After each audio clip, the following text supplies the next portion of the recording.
Kami dari kelompok D akan mempresentasikan risk register dan mitigasi siklus penjualan dan pendapatan. Yang pertama di sini ada konteks manajemen risiko pada siklus pendapatan. Manajemen risiko dalam siklus ini itu harus dipahami melalui dua perspektif utama. Yang pertama ada dimensi operasional, fokusnya yaitu efisiensi dan efektivitas proses. Tujuannya yaitu memastikan bahwa pesanan telah akurat, tepat waktu, penagihan benar, dan kas diterima segera. Nah, dampak kegagalannya yaitu ada ketidakpuasan pelanggan, kehilangan penjualan, dan masalah arus kas. Lalu yang selanjutnya ada dimensi pelaporan, fokusnya yaitu keakuratan dan validitas pencatatan transaksi. Tujuannya yaitu kepatuhan terhadap standar akuntansi seperti PSAK 72 atau IFRS 15 dan penjualan piutang usaha secara wajar. Lalu ada beberapa hal yang dapat meningkatkan risiko dalam siklus pendapatan, yaitu meliputi yang pertama ada tekanan target. Insentif untuk mencapai target kuartalan dapat memicu pengakuan pendapatan prematur atau penjualan fiktif. Lalu ada kompleksitas produk atau kontrak. Kontrak dengan banyak komponen meningkatkan risiko kesalahan penerapan standar akuntansi. Lalu yang ketiga ada ketergantungan teknologi. Penggunaan sistem TI atau e-commerce atau CRM atau ERP itu memunculkan risiko baru terkait integritas data dan keamanan siber. Selanjutnya ada tujuan dan lingkup siklus penjualan. Ada 5 tujuan pengendalian kunci. Auditor ini menggunakan poin-poin sebagai dasar untuk merancang pengujian. Yang pertama ada validitas atau keterjadian, yaitu memastikan semua transaksi yang dicatat itu benar-benar terjadi dan bukan fiktif. Lalu ada kelengkapan, yaitu memastikan seluruh transaksi yang terjadi sudah dicatat tanpa ada yang tertinggal. Lalu ada akurasi, yaitu transaksi dicatat dengan jumlah, harga, dan klasifikasi akun yang tepat. Lalu ada pisah batas atau cut-off, yaitu memastikan transaksi dicatat pada periode akuntansi yang benar, tidak tertukar antara tahun ini dan tahun depan. Lalu yang terakhir ada otorisasi, yaitu penjualan harus disetujui sesuai kebijakan perusahaan, khususnya mengenai batas kredit dan harga. Lanjutan dari tujuan dan lingkup siklus penjualan. Yang selanjutnya ada lingkup fungsi bisnis dan siklus. Siklus ini itu melibatkan 8 fungsi utama yang saling berkaitan. Yang pertama ada pemasaran dan penjualan, yaitu mencari permintaan dan menerima pesanan. Lalu yang kedua ada manajemen kredit, yaitu mengevaluasi kelayakan dan batas kredit pelanggan. Lalu yang ketiga ada manajemen pesanan, yaitu memeriksa stok dan mengatur pemenuhan pesanan. Yang keempat ada pengiriman, yaitu mengirim barang dan membuat dokumen pengiriman. Yang kelima ada penagihan, yaitu membuat dan mengirimkan faktur atau invoice. Lalu yang keenam ada akuntansi piutang, yaitu mencatat saldo piutang dan memantau pembayaran. Yang ketujuh ada penerimaan kas, yaitu menerima dan menyetorkan pembayaran ke bank. Dan terakhir yang kedelapan adalah penanganan retur dan potongan, yaitu memproses pengembalian barang dan nota kredit. Selanjutnya ada risiko inheren dalam pengakuan pendapatan. Karakteristik dari risiko inheren ini adalah pengakuan pendapatan dinilai sebagai area dengan risiko inheren atau bawaan yang tinggi oleh auditor. Hal ini tuh disebabkan karena yang pertama ada kompleksitas standar akuntansi yang berlaku, lalu yang kedua ada tingginya subjektivitas, yaitu perlunya pertimbangan atau judgement, dan estimasi dari manajemen, dan yang ketiga ada tekanan target, terutama keinginan manajemen untuk melaporkan pertumbuhan pendapatan yang stabil. Risiko terkait praktik bisnis tertentu. Terdapat dua praktik yang sering disalahgunakan untuk memanipulasi laporan keuangan. Yang pertama ada channel stuffing, yaitu memaksa distributor membeli barang melebihi kemampuan jual mereka, biasanya dengan diskon besar agar pendapatan periode berjalan terlihat melonjak, meski berisiko retur tinggi di periode berikutnya. Lalu ada bill and hold arrangement, yaitu menagih pelanggan tetapi menunda pengiriman barang. Praktik ini itu memiliki kriteria ketat dalam PSAK 72 yang seringkali dilanggar agar pendapatan bisa diakui lebih awal. Lalu lanjutan dari risiko inheren dalam pengakuan pendapatan, selanjutnya ada risiko berbasis standar atau PSAK 72 atau IFRS 15. yaitu penggunaan model 5 langkah dalam standar akuntansi modern memunculkan risiko spesifik seperti identifikasi kewajiban pelaksanaan, yaitu kesulitan menentukan apakah komponen dalam kontrak, misalnya barang plus jasa instalasi, itu harus diakui terpisah atau sekaligus. Kesalahan ini itu bisa mengubah waktu pengakuan pendapatan. Lalu ada estimasi harga transaksi variabel, yaitu adanya bonus kinerja, diskon volume, atau hak retur yang jumlahnya tidak pasti dan bersifat subjektif untuk diestimasi. Lalu yang terakhir ada pengakuan pendapatan sepanjang waktu atau overtime pada proyek jangka panjang atau konstruksi atau software. Itu manajemen bisa memanipulasi metode pengukuran kemajuan berbasis input versus output untuk mempercepat atau memperlambat pengakuan laba. Baik, yang selanjutnya adalah risiko kecurangan dalam penjualan kredit. Jadi, penjualan secara kredit itu adalah praktik bisnis yang umum dan perlu, tetapi ia itu membuka pintu bagi berbagai skema kecurangan. Nah, salah satu skema kecurangan internal yang klasik adalah lapping piutang usaha. Skema ini itu biasanya dilakukan oleh karyawan yang memiliki akses ke pembayaran yang masuk dari pelanggan dan juga memiliki tanggung jawab untuk mencatat pembayaran tersebut. Nah, di sini ada risiko kecurangan lainnya, seperti yang pertama adalah penjualan kepada pelanggan fiktif. Jadi, karyawan bagian penjualan itu mungkin berkolusi dengan pihak lain, menciptakan pelanggan palsu dan memproses penjualan fiktif untuk mendapatkan bonus atau komisi. Yang kedua adalah penyalahgunaan penghapusan piutang. Jadi, itu tuh seorang karyawan yang tidak berwenang dapat menghapus saldo piutang dari seorang teman atau kerabat sebagai piutang tak tertagih. Nah, atau mereka itu dapat mencuri pembayaran dari pelanggan dan kemudian menghapus saldo yang tersisa untuk menutupi jejaknya. Lalu yang ketiga adalah kecurangan retur penjualan, yaitu karyawan dapat memproses retur penjualan fiktif dan mengantongi pengembalian dana tunai. Lalu yang keempat, ini tuh dari sisi eksternal, yaitu adalah kecurangan aplikasi kredit. Jadi pihak luar dapat menggunakan identitas palsu atau memberikan laporan keuangan yang menyesatkan untuk mendapatkan data kredit dari perusahaan, kemudian melakukan pembelian dalam jumlah besar dan menghilang tanpa pernah membayar. Jadi, mitigasi terhadap risiko-risiko kecurangan ini tuh sangat bergantung pada implementasi pengendalian internal yang kuat, terutama pemisahan tugas yang ketat antara fungsi-fungsi penjualan, persetujuan kredit, pengiriman, penagihan, penerimaan kas, dan otorisasi penghapusan piutang. Oke, selanjutnya adalah teknik penjaminan risiko atau risk assurance. Jadi, risk assurance ini tuh merupakan konsep yang lebih luas dibanding audit tradisional. Jika audit biasanya itu berfokus pada pemeriksaan historis dan kepatuhan, maka risk assurance itu tuh lebih menekankan pada pemberian keyakinan bahwa risiko-risiko penting dalam organisasi itu telah dikelola dengan baik.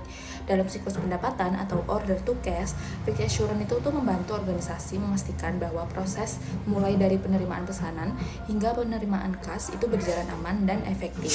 Pendekatan ini tuh tidak hanya memeriksa transaksi, tetapi juga melihat lingkungan pengendalian, proses penilaian risiko, serta aktivitas pemantauan yang dilakukan oleh organisasi. Pelaksanaan risk assurance itu tuh melibatkan model 3 lini, yaitu manajemen sebagai lini pertama dan kedua, serta audit internal sebagai lini ketiga yang memberikan assurance independen. Nah, di era digital, risk assurance itu semakin didukung oleh teknologi seperti continuous auditing dan data analistik. Continuous auditing ini tuh memungkinkan transaksi dipantau secara real time sehingga penyimpangan dapat dideteksi lebih cepat. Sementara itu, data analistik itu membantu auditor menganalisis seluruh data transaksi untuk menemukan pola yang tidak wajar, seperti pelanggaran batas kredit atau potensi pendapatan fiktif. Baik, selanjutnya kita akan masuk ke dalam subbab 10.2.1 terkait konsep dan tingkatan dari assurance. Nah, assurance sendiri itu merupakan penjaminan ataupun keyakinan yang diberikan kepada manajemen dan dewan bahwa proses manajemen risiko dan pengendalian perusahaan itu sudah berjalan dengan baik. Tujuannya biasanya untuk meningkatkan kepercayaan terhadap proses bisnis ataupun terhadap informasi yang dihasilkan oleh perusahaan tersebut. Dalam manajemen risiko, assurance sendiri dibagi menjadi beberapa tingkatan berdasarkan model 3 lini. Yang pertama itu adalah assurance lini pertama, di mana assurance ini dilakukan langsung oleh manajemen operasional. Artinya apa? Para manajemen ataupun manajer itu bertanggung jawab memastikan proses kerja dan juga pengendalian berjalan sesuai dengan prosedur. Namun tingkat independensinya itu masih kurang tinggi atau terbilang rendah karena dilakukan oleh pihak yang menjalankan aktivitas tersebut sendiri. Contohnya itu seperti supervisor penjualan memeriksa dan juga menyetujui transaksi penjualan kredit setiap hari. Tingkatan kedua itu adalah assurance lini kedua. Assurance ini biasanya dilakukan oleh fungsi manajemen risiko ataupun kepatuhan, di mana fungsinya memberikan penilaian yang lebih objektif dibandingkan lini pertama karena mereka tidak terlibat langsung dalam operasi sehari-hari. Contohnya itu seperti tim manajemen risiko memeriksa apakah bagian penjualan itu sudah mematuhi kebijakan kredit dari pelanggan yang ada di perusahaan tersebut. Yang ketiga itu adalah assurance lini ketiga, itu paling dekat dengan kata-kata ataupun profesi audit internal, di mana audit internal itu memberikan penilaian independen terhadap efektivitas pengendalian dan juga manajemen risiko perusahaan. Contohnya seperti audit internal itu biasanya meninjau apakah prosedur penjualan setelah dilaksanakan sesuai SOP perusahaan. Selain itu juga ada istilah assurance eksternal yang diberikan oleh pihak luar organisasi seperti auditor eksternal yang dimana bertujuan untuk memberikan keyakinan kepada pemegang saham dan pihak eksternal mengenai kewajaran dari laporan keuangan perusahaan tersebut. Di dalam assurance itu juga terhadap ataupun ada suatu konsep assurance mapping di mana pemetaan seluruh sumber assurance dalam suatu perusahaan yang bertujuan untuk mengetahui apakah masih ada risiko yang belum diawasi. Selanjutnya ialah subbab 10.2.2 terkait continuous auditing pada siklus penjualan. Di mana continuous auditing adalah metode audit modern yang dilakukan secara otomatis dan berkelanjutan menggunakan suatu teknologi. Jika audit tradisional itu biasanya dilakukan beberapa bulan setelah transaksi tersebut terjadi, maka continuous auditing ini memungkinkan transaksi itu dipantau secara real time. Penerapannya dilakukan dengan memasang sistem audit otomatis pada ERP ataupun sistem penjualan perusahaan. Sistem tersebut akan terus memantau transaksi dan memberikan peringatan jika ditemukan penyimpangan. Contoh yang pertama adalah pemantauan batas kredit pelanggan, di mana sistem otomatis akan menandai jika pelanggan melakukan pembelian melebihi limit kredit yang ditentukan perusahaan. Contohnya sih ya seperti pelanggan memiliki limit kredit 100 juta tetapi melakukan pembelian 120 juta, maka sistem itu akan memberikan notifikasi kepada pihak manajemen. Selanjutnya juga ada contoh seperti verifikasi harga. Biasanya sistem itu bisa membandingkan harga pada faktur dengan daftar harga yang ada resmi dari perusahaan. Selanjutnya sistem juga dapat melakukan analisis transaksi duplikat yaitu mendeteksi faktur dengan nomor ataupun jumlah yang sama agar tidak terjadi pencatatan ganda. Selanjutnya ada juga pada proses retur, itu sistem akan memastikan nota kredit hanya diproses jika terdapat bukti barang benar-benar diretur. Selanjutnya kita bisa juga membahas terkait continuous auditing yang dapat menganalisis juga ternyata pola transaksi yang tidak biasa atau anomali, misalnya seperti lonjakan penjualan mendadak di akhir periode yang dapat mengindikasikan channel stuffing, di mana ini mengartikan bahwa ada manfaat utama dari continuous auditing, yaitu ialah masalah dapat dideteksi secara cepat, seluruh transaksi dapat dipantau, serta membantu mengurangi resiko kesalahan atau fraud. Selanjutnya kita masuk ke subbab 10.2.3, kita akan membahas mengenai peran teknologi dalam risk assurance, di mana teknologi menjadi bagian penting dalam proses assurance modern karena mampu membantu perusahaan memproses, menganalisis, dan memvisualisasikan data dalam jumlah yang besar secara lebih cepat dan juga akurat. Salah satu peran teknologi adalah melalui advanced data analytics ataupun analisis data lanjutan. Teknologi ini digunakan untuk menemukan tren, korelasi, dan juga transaksi yang tidak normal. Contohnya seperti perusahaan dapat menemukan bahwa setelah promosi tertentu terjadi peningkatan retur penjualan yang signifikan. Teknologi itu juga dapat membantu untuk mendeteksi outlier ataupun penyimpangan perilaku. Misalnya ada seorang sales yang memberikan diskon jauh lebih besar dibanding sales lainnya, sehingga hal tersebut perlu dilakukan investigasi. Selain itu terdapat analisis prediktif yang digunakan untuk memprediksi resiko di masa depan. Seperti sistem itu bisa memprediksi pelanggan yang berpotensi gagal bayar berdasarkan riwayat pembelian ataupun pembayaran mereka. Selanjutnya yaitu adalah penggunaan artificial intelligence ataupun AI ataupun machine learning, di mana teknologi ini mempelajari pola transaksi yang normal kemudian secara otomatis menandai transaksi yang cukup mencurigakan. Teknologi juga dapat membantu text mining, yaitu membaca dokumen ataupun kontrak secara otomatis untuk mendeteksi klausul tertentu yang beresiko. Selanjutnya juga teknologi itu dapat memberikan visualisasi data yang membantu manajemen memahami resiko melalui dashboard interaktif dan grafik yang mudah dipahami secara real time. Selain itu, Robotic Process Automations atau RPI itu bisa digunakan untuk mengotomatisasi pekerjaan audit yang berulang seperti rekonsiliasi ataupun data penjualan dan pembayaran. Penentuan harga yang salah. Nah, alat fundamental dalam IRM yang berfungsi sebagai catatan terpusat untuk mengelola resiko dari yang awalnya abstrak menjadi item yang terlacak. Nah, ini tuh mencakup identitas resiko, kemudian kategori, penyebab, dampak, pemilik resiko, penilaian inheren yakni sebelum pengendalian, kemudian pengendalian yang ada, pengendalian residual, serta rencana tindakan dan penanggung jawabnya. Nah, prinsip kerjanya itu menggunakan format sebab resiko dan dampak untuk memberikan detail yang cukup bagi manajemen. Kemudian kita masuk ke identifikasi resiko pendapatan fiktif. Nah, identifikasi risiko pendapatan fiktif ialah tindakan sengaja yang mencatat penjualan yang tidak pernah terjadi untuk menggelembungkan laba dan menipu investor. Nah, analisis resikonya sendiri menurut REF 001 penyebabnya adalah tekanan target pendapatan yang intens dan skema bonus yang sangat agresif. Resikonya sendiri ialah kolusi antar personel penjualan dan akuntansi untuk membuat transaksi palsu. Nah, dampaknya ialah salah saji material, kemudian hilangnya kepercayaan investor dan potensi litigasi atau sanksi regulasi. Oke, baik, yang selanjutnya yaitu mengenai identifikasi resiko pada kegagalan penagihan, yang dimana resiko kegagalan penagihan ini itu merupakan kondisi yang dimana pelanggan itu tidak mampu atau tidak mau membayar utangnya. Nah, dampaknya itu akan signifikan karena menghambat arus kas dan juga berpotensi menjadi kerugian piutang perusahaan. Nah, penyebab utamanya itu sering sekali berasal dari proses seleksi kredit yang lemah ataupun target penjualan yang terlalu agresif tanpa memedulikan kualitas pelanggannya. Nah, hal ini itu menyebabkan margin labanya itu menurun dan gangguan pada likuiditas operasional perusahaan.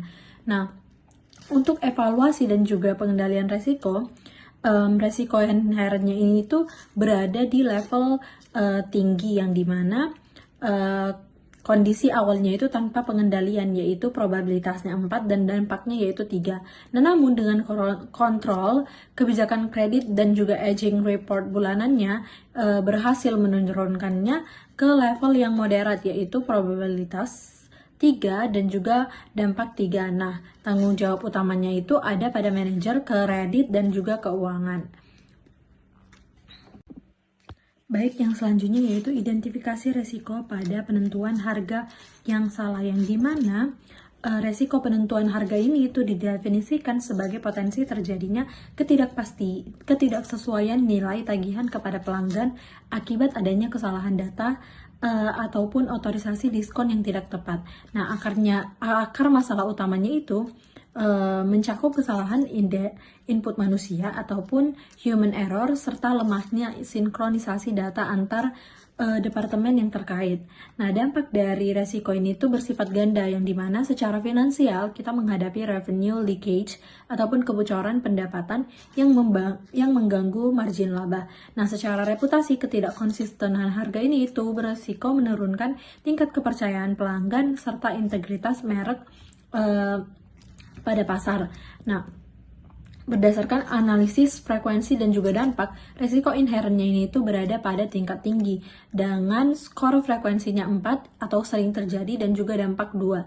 Dengan frekuensi yang tinggi ini itu jika dibiarkan akan mengakibatkan kerugian akumulatif yang signifikan bagi perusahaan. Nah, saat ini tuh perusahaan itu mengandalkan penyimpanan data pada server terpusat dan juga tinjauan manajerial secara manual. Nah, tapi evaluasinya itu menunjukkan bahwa kontrol manual ini tuh memiliki keterbatasan dalam menangani volume transaksi yang besar sehingga potensi anomali harganya itu masih tetap ada.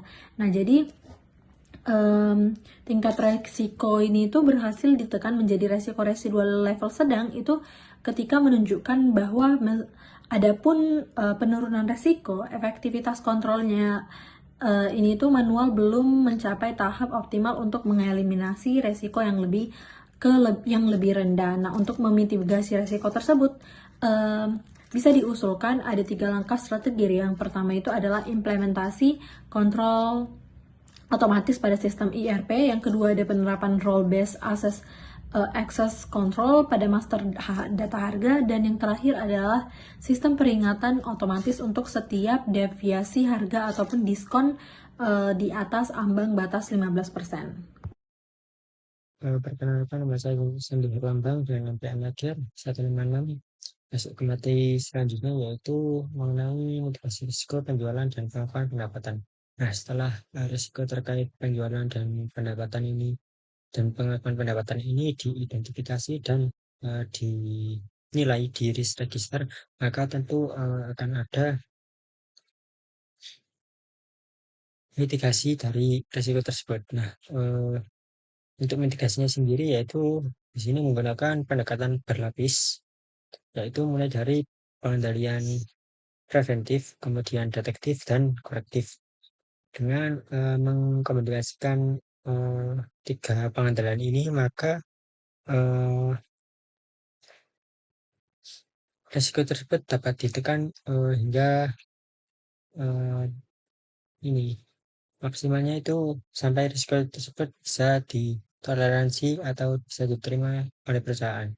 Nah, untuk lini untuk pertahanan berlapis ini ada yang pertama, itu lini pertama pengendalian preventif yang dalam siklus pendapatan ini berfokus pada pengaturan proses yang benar sejak awal, seperti memastikan adanya otorisasi yang tepat untuk harga dan kredit sebelum penjualan itu diproses. Kemudian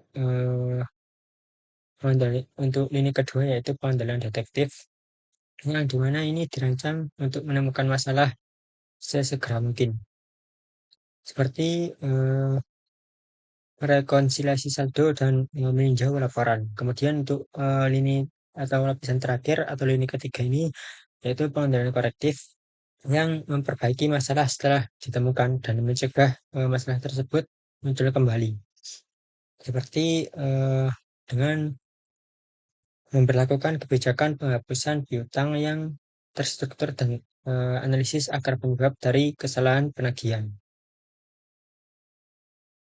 Nah, efektivitas dari ketiga pengendalian ini sangat bergantung pada fondasi lingkungan pengendalian yang kuat, di mana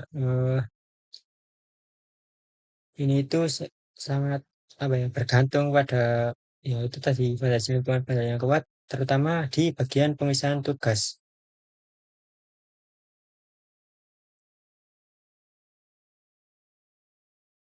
Lanjut ke materi selanjutnya, yaitu pengendalian preventif otorisasi harga dan kredit. Jadi ini seperti yang saya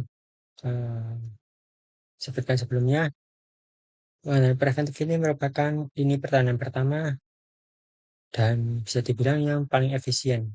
Kenapa ya? Karena untuk mencegah terjadinya kesalahan atau kecurangan sebelum itu terjadi, alias ini dicegah sejak awal. Nah, dalam siklus penjualan ada dua area otorisasi yang paling krusial, yaitu penetapan harga dan persetujuan kredit.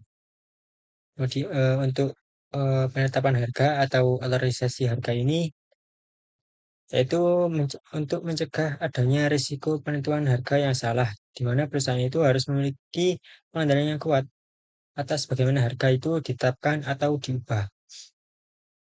Nah, pengendalian preventif ini ada yang pertama itu file induk harga yang terpusat, di mana harus ada satu sumber kebenaran untuk semua harga produk atau layanan yang disimpan di file induk di dalam sistem ERP. Nah, faktur itu harus secara otomatis mengambil harga dari file ini. Kemudian yang kedua ada pengendalian akses. Jadi ini akses itu untuk mengubah file induk harga harus hanya dibatasi oleh pihak yang berwenang atau bersangkutan, dan semua perubahan itu harus disetujui atau divalidasi oleh seorang supervisor. Kemudian ada kebijakan diskon yang jelas. Jadi di sini harus ada kebijakan tertulis yang mendefinisikan siapa yang berwenang untuk memberikan diskon, kemudian dalam kondisi apa dan berapa batasnya. Nah, di sini sistem itu bisa di-setting atau diatur untuk secara otomatis menolak diskon yang melebihi batas yang telah diprogram tanpa adanya persetujuan dari manajerial. Nah, kemudian ada otorisasi kredit. Ini untuk mencegah resiko kegagalan penagihan, di mana setiap penjualan itu secara kredit kepada pelanggan baru atau peningkatan batas kredit untuk pelanggan yang ada itu harus melalui proses otorisasi formal. Nah, di sini pengendalian preventifnya yaitu yang pertama ada fungsi kredit yang independen. Di sini fungsi persetujuan kredit itu harus terpisah dari fungsi penjualan untuk menghindari konflik kepentingan di mana niaga itu mungkin menyetujui penjualan ke pelanggan yang pelanggan ini tidak layak diberikan kredit hanya karena fungsi penjualan ini ingin mencapai target komisi dari target mereka. Kemudian ada pemeriksaan kelayakan kredit. Jadi departemen itu harus melakukan pemeriksaan yang memadai sebelum memberikan kredit, seperti meninjau laporan keuangan pelanggan, memeriksa referensi perdagangan, atau menggunakan laporan dari biro kredit. Kemudian ada penetapan batas kredit. Jadi setiap pelanggan itu harus diberi batasan kredit maksimal. Nah, sistem ERP itu harus disetting atau diatur untuk bisa secara otomatis memblokir atau menahan pesanan yang menyebabkan saldo pelanggan itu melebihi batas kreditnya sambil menunggu persetujuan dari manajer kredit. Nah, dengan penetapan pengendalian preventif yang kuat ini, perusahaan itu bisa secara signifikan mengurangi kemungkinan terjadinya kerugian pendapatan dan piutang tak tertagih. Nah, untuk slide selanjutnya, untuk slide kedua ini tuh ada pengendalian korektif dan ada lingkungan pengendalian. Nah, saya akan menjelaskan tentang pengendalian korektif terlebih dahulu. Nah, pengendalian korektif ini tuh kayak dilakukan setelah masalah itu ditemukan. Jadi, misalnya nih, ada piutang yang sudah tidak bisa ditagih. Maka perusahaan akan menghapus piutang tersebut dengan persetujuan pihak tertentu. Nah, perusahaan juga mencari tahu penyebab piutang itu macet supaya kejadian yang sama tidak terulang lagi. Nah, selanjutnya lingkungan pengendalian. Nah, lingkungan pengendalian itu bisa dibilang sebagai dasar upaya semua pengendalian berjalan dengan baik. Kalau manajemen punya etika yang baik, pembagian tugas jelas, dan aturan dijalankan dengan benar, maka pengendalian di perusahaan juga jadi lebih efektif.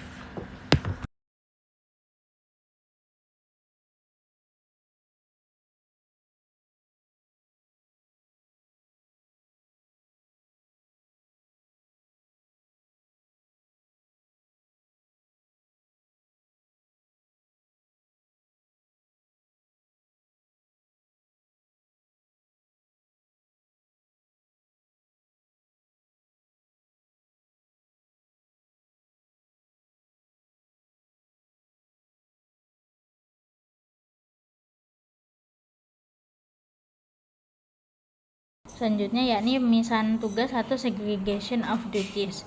Jadi pemisahan tugas ini merupakan konsep yang termasuk penting dan juga fundamental dalam lingkungan pengendalian. Prinsipnya itu menekankan bahwa dari individu atau karyawan itu tidak boleh berada dalam satu posisi, sekaligus juga bisa yang berpotensi menyembunyikan kesalahan atau kecurangan dalam saat dia menjalankan peran atau tugasnya. Hal tersebut itu bisa dicapai kalau misal pemisahan tanggung jawab untuk fungsi-fungsinya itu tidak kompatibel atau tidak seimbang ke beberapa orang atau departemen yang berbeda. Nah, kalau misal kita lihat dari konteks pendapatan, fungsi-fungsi yang harus dipisahkan itu ada 3. Yang pertama yakni dari fungsi transaksi. Fungsi transaksi sendiri itu mencakup dari persetujuan penjualan, kemudian pemberian kredit ke pelanggan, dan juga menentukan harga dan juga diskon dari barang atau suatu produk. Yang kedua yakni pencatatan transaksi. Jadi dalam fungsi ini itu melibatkan dalam pembuatan atau memasukkan entry dokumen sumber seperti faktur penjualan, dan juga untuk menjaga pemeliharaan catatan akuntansi, seperti contohnya buku besar pembantu piutang. Karena dalam buku besar pembantu piutang itu dia rinciannya mencatat piutang-piutang yang belum dibayar dari perusahaan klien. Yang belum dibayar aja, tapi semua catatan transaksi dari perusahaan klien atau klien sendiri dari suatu perusahaan. Kemudian yang ketiga yakni yang harus dipisahkan yakni dalam penyimpanan aset. Jadi dalam fungsi penyimpanan aset ini itu mencakup menjaga dan juga memelihara fisik aset yang terkait, seperti contohnya pada kas, kegiatannya termasuk penerimaan pembayaran dari pelanggan, dan juga persediaan di dalam penyimpanan barang atau pengiriman barang. Nah, umumnya dari ketiga fungsi tadi itu pasti dilakukan oleh orang-orang yang berbeda. Jadi contohnya sales atau marketing dia ini nggak boleh punya kewenangan dalam penyetujuan kredit untuk pelanggannya sendiri. Kemudian yang kedua dari orang di gudang atau karyawan di gudang itu dia nggak boleh punya atau wewenang dalam memproses dokumen atau pengiriman. Kemudian dia juga nggak boleh membuat faktur. Soalnya kalau misalnya dia punya dua kemampuan itu, bisa proses dokumen pengiriman dan juga membuat faktur, itu kemungkinan dia akan memalsukan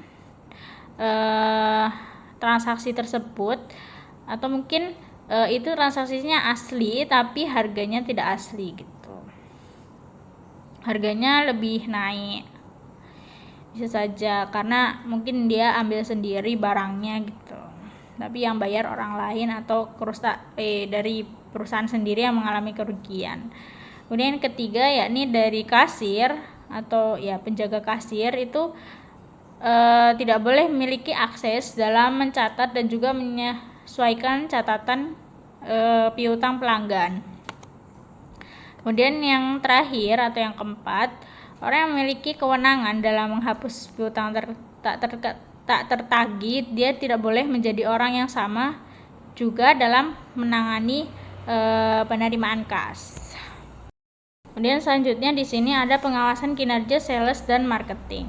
Jadi dari sales dan marketing sendiri itu kinerja mereka dan juga cara mereka diberi upah atau insentif itu harus diawasi, karena kedua cara itu benar-benar dapat memengaruhi lingkungan pengendalian. Kalau tidak diawasi atau dikelola dengan baik, atau mungkin disesuaikan dengan kemampuan dari perusahaan atau kemampuan dari karyawan, itu bisa saja menimbulkan banyak risiko. Contoh risiko utama yang dapat timbul itu ketika misal sebagian besar dari kompensasi sales itu bergantung pada mungkin contohnya dalam pencapaian target penjualan itu dia capaian targetnya selama kuartalan. Nah, mereka tuh bisa saja memiliki insentif untuk menawarkan diskon yang berlebihan, sehingga perusahaan itu tidak bisa mengambil profit yang banyak, atau malah profitnya malah turun terus gitu karena adanya diskon itu.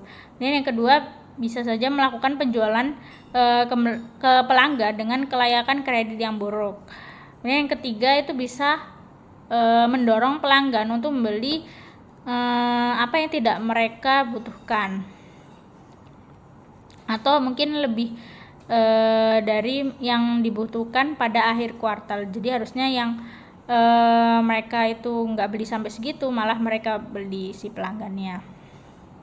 Kemudian yang keempat, itu bisa aja kalau misal sampai kasus ekstrimnya dari karyawan sendiri itu malah membuat penjualan fiktif atau transaksi palsu gitu, yang mengatasnamakan pelanggan. Kemudian dicatat kalau misal barang-barang ini itu sudah dibeli padahal belum gitu. Dan juga mengakui pendapatan terlalu awal. Atau misal yang harusnya belum diakui itu malah udah diakui, mungkin buat menutupi penjualan fiktif atau sebagainya. Kemudian untuk menghindari insentif-insentif tersebut atau cara-cara tersebut itu bisa dilakukan pengawasan kinerja yang efektif. Ada 4 praktik yang bisa dilakukan. Yang pertama yakni menyediakan metrik kinerja yang seimbang. Jadi selain dari volume pendapatan, dari kinerja penjualan, sales dan juga marketing itu juga harus diukur atau disesuaikan berdasarkan metrik lain. Mungkin misalnya dari margin laba kotor yang dihasilkan dari penjualan, kemudian tingkat kepuasan pelanggan terhadap pelayanan karyawan, dan juga tingkat piutang tak tertagih dari pelanggan. Kemudian yang bisa dilakukan praktiknya itu struktur komisi. Jadi dari karyawan sendiri atau dari perusahaan itu bisa menghindari adanya efek tebing atau cliff effect, di mana bonus itu diberikannya hanya setelah target tercapai. Kemudian yang ketiga yakni tinjauan atau pengendalian manajemen yang lebih komprehensif atau menyeluruh. Jadi dari manajer sales atau marketing itu tidak harus meninjau angka penjualan saja, tapi juga harus memantau aktivitas dari tim mereka sendiri. Jadi nggak boleh ditinggal, harus diawasi. Termasuk dalam saat mereka itu memberikan diskon, kemudian mengidentifikasi dan menganalisis tingkat return, ROI, return on investment dan semacamnya, dan juga berpartisipasi dalam pertemuan dengan pelanggan. Kemudian praktik yang keempat yang bisa dilakukan dalam pengawasan kinerja yang efektif yakni secara teratur bisa memberikan pelatihan kepada tim penjualan tentang kebijakan perusahaan, kode etik, dan juga sanksi atau konsekuensi jika mereka melakukan praktik penjualan yang tidak patut atau tidak sesuai dengan kode etik yang berlaku. Selanjutnya ada prosedur verifikasi kontrak pelanggan. Jadi prosedur verifikasi kontrak pelanggan ini juga termasuk komponen yang penting dalam lingkungan pengendalian. Dari kontrak sendiri, dia ini merupakan dokumen hukum yang termasuk menjadi dasar dalam seluruh kegiatan transaksi. Jadi kalau misal ada kegagalan dalam meninjau dan juga pemahaman syarat dan ketentuan yang terkandung dalam kontrak, itu bisa berujung pada pada perusahaan akan menghadapi berbagai risiko. Yang pertama yakni dari risiko kepatuhan, risiko keuangan, dan juga risiko hukum. Nah, kalau misal dari verifikasi kontrak yang tidak memadai, itu juga ada risiko-risiko yang lebih rinci yang bisa dihadapi oleh perusahaan. Yang pertama yakni implikasi pengakuan pendapatan yang tidak disadari.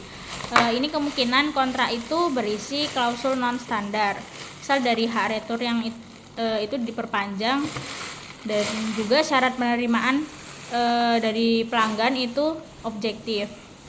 Itu juga akan memengaruhi waktu pengakuan pendapatan di bawah PSAK 72. Kemudian risiko yang kedua yakni kewajiban yang tidak menguntungkan. Jadi kontrak yang kontrak yang diajukan itu bisa saja mengandung kewajiban dan juga penalti yang berat bagi perusahaan jika misal terjadi adanya kegagalan atau keterlambatan kinerja. Kemudian yang ketiga, risikonya ada ketidakjelasan lingkup dan harga. Nah, kontrak yang tidak ditulis secara jelas atau memadai itu bisa menyebabkan perselisihan dengan pelanggan di masa yang akan datang, termasuk tentang dari lingkup pekerjaan dan juga berapa biayanya yang terkandung dalam kontrak. Kemudian risiko yang keempat yakni risiko hukum dan juga risiko kepatuhan. Dari kontrak itu sendiri itu bisa saja melanggar hukum tertentu dan bisa membuat perusahaan itu akan menghadapi risiko litigasi yang tidak seharusnya dihadapi. Nah, untuk mitigasi risiko-risiko yang sudah saya sebutkan itu perusahaan sendiri harus memiliki prosedur verifikasi kontrak yang formal. Dari prosedur tersebut itu juga harus bersifat lintas fungsional atau tidak dijadikan satu. Yang pertama yakni dari tinjauan hukum atau legal review. Jadi dari Departemen Hukum sendiri itu harus meninjau keseluruhan kontrak non-standar untuk memastikan bahwa syarat dan ketentuan itu dapat diterima secara hukum. Kemudian dilihat dari tinjauan keuangan atau akuntansi. Jadi dari Departemen Keuangan juga harus meninjau kontrak untuk mengidentifikasi adanya implikasi yang kompleks termasuk dalam pengakuan pendapatan untuk memastikan bahwa penetapan harga sudah sesuai dengan kebijakannya perusahaan.